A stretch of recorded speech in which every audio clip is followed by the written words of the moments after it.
Good evening and welcome to News Channel 8. I'm Jerome Aegean, and here's some of the top stories we have for you tonight. Here comes the retro money, and another business is robbed at gunpoint. And your school kids have a ball with our hero firefighters. These stories and more up next on News Channel 8.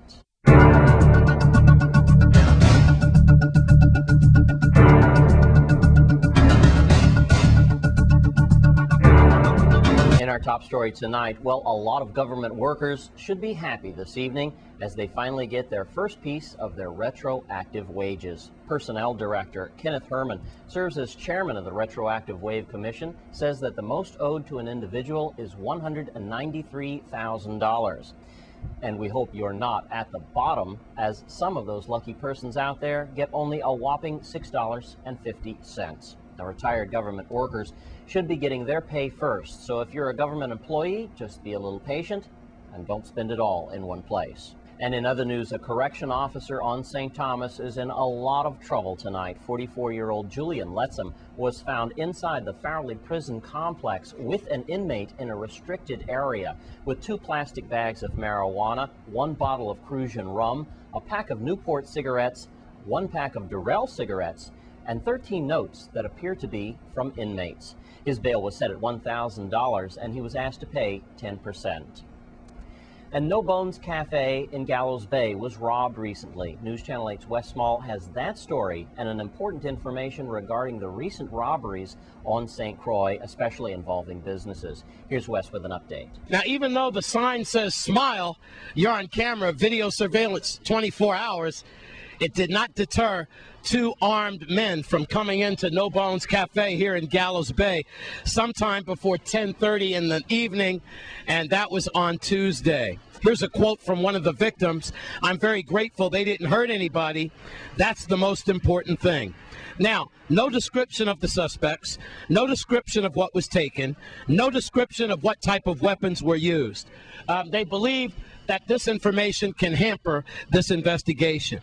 If you know anything about this robbery that happened here 2 nights ago, then you should call 911 or Crime Stoppers at 1-800-222-TIPS.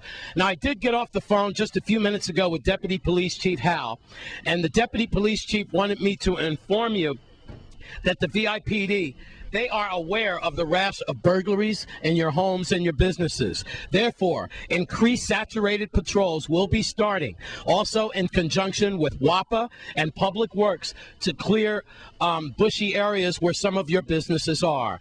Like I said 2 weeks ago, the Virgin Islands, especially St. Croix, have seen a rise as far as businesses and homes being robbed. Also carjackings as well.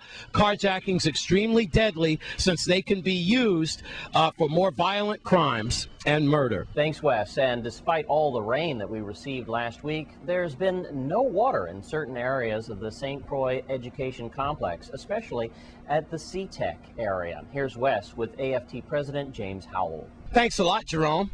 We're in front of the education complex, the CTEC part, and I'm here with the new AFT President, James C. Howell. And Mr. Howell, I figured with all the rain, everybody's cistern would be nice and full, but unfortunately, that's not the situation here at CTEC, where they are out of water. All right, sir, what's going on? I received several calls this morning telling me that there is no water at CTEC, and it has been without water for around about 2 days. It is only on half of the building, but it's a really untenable situation. Members have been complaining about the situation, but we are working with Mr. John, the principal, to get this issue resolved. We don't want to stop school. We don't want to have children to go home. But we need this situation to be fixed today. Mr. John has assured me that it is being worked on, yes, and I have taken his word. I also went to the pump room and say there are several individuals working to get this issue resolved today. This stems from, as I would say, as poor maintenance. This was a building that was, well, a pump room that had a new pump from a contractor that was installed and cistern filled and clean, but the cistern has gone dry. It's out without water, and the new pump is not working.